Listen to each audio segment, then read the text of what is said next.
Reka dukomeze tubashimire cyane mu mwese mwahisemo kujya mukurikirana ibiganiro byacu bitandukanye, ariko by'umwihariko mwe mwakoze subscribe tubabwiye tuti turabashimiye cyane, mwarakoze kudutera inkunga kugira ngo ubutumwa bwacu bugere hirya no hino. Natwe rero tuzajya dukora ibishoboka byose kugira ngo ubwo butumwa bubagereho 5 kuri 5 bwujuje ibisabwa bufite ubuziranenge. Uyu munsi tugiye kubabwira ubwoko bwa bacterie nziza ku buzima wagakwiye gufata umunsi ku munsi.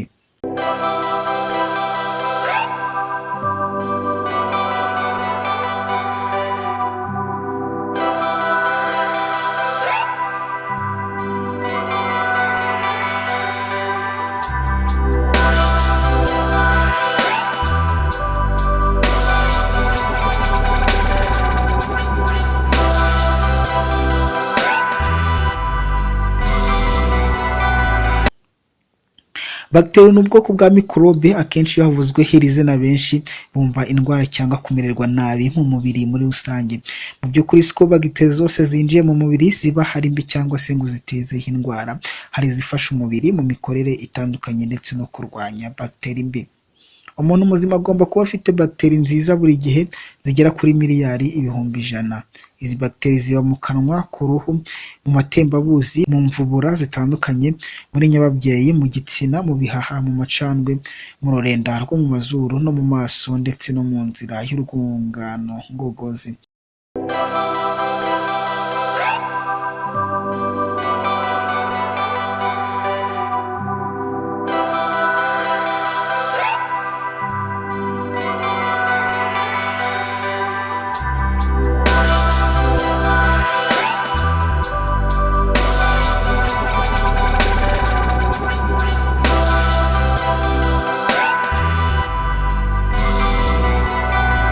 Akamaro k'izi bacterie nziza ku mubiri ni ugufasha kurinda ibibazo bimwe na bimwe, harimo no kuzana uduheri mu maso, allergies zitandukanye n'uburwayi butandukanye bw'igifu. Zifasha umubiri nk'abasirikare bashinzwe kurwanya bacterie mbi zitera indwara.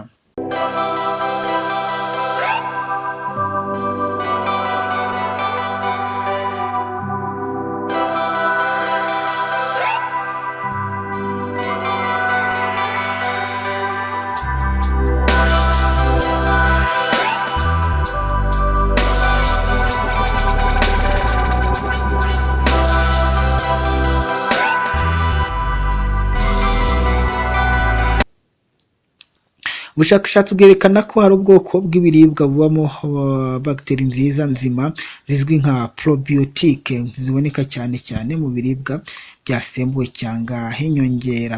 Dore bacterie rero nziza 10 zifitiye umubiri akamaro.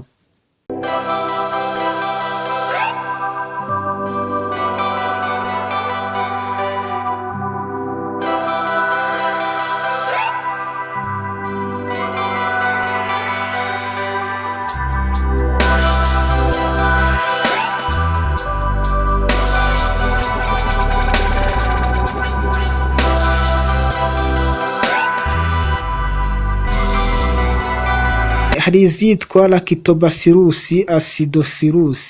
Ubu bwoko bwa bacterie ni ingenzi cyane kuko zigabanya uburibwe bwo mu nda no kuba wakumva mu nda byigaragura, ibizwi cyane nk'inzoka zivuga. Ikindi zifasha kurinda ubudahangarwa bw'urwungano ngogozi.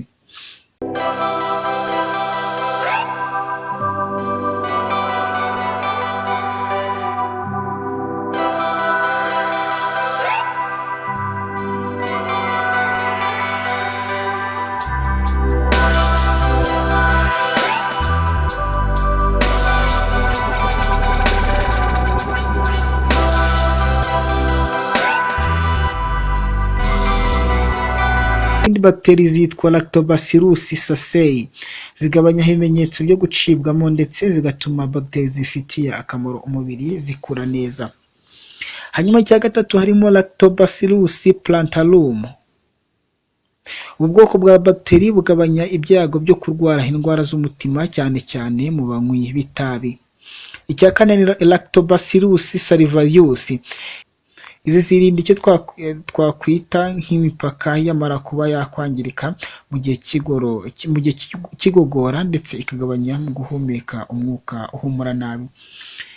Bagiteri za gatanu zituma umubiri umererwa neza ni Lactobacillus brevis. Izi zirinda indwara y'ishinya, ibyimba.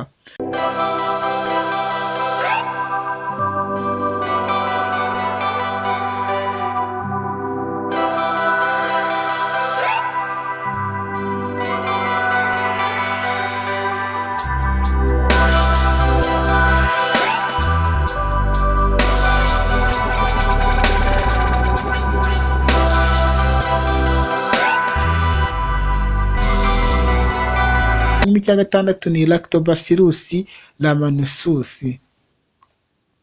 Izi bagiteri zirinda uruhu gufuruta. Karindwi ni Bifidobacterium bifidum, zirinda kubyimbirwa mu mara manini. Icya munani ni Bifidobacterium lactis, zituma umubiri ugira urugero rukwiye rwa bagiteri mu gifu no mu mara, cyane cyane nyuma yo gukoresha antibiyotike.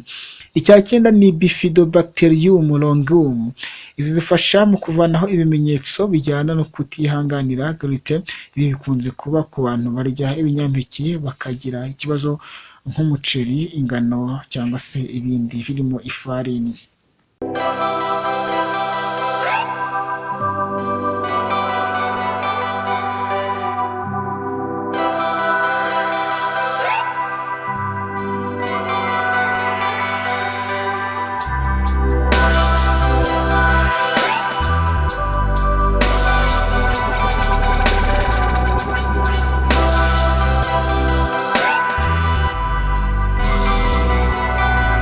Bagiteri ya 10 tugiye gusorezaho ni Streptococcus thermophilus.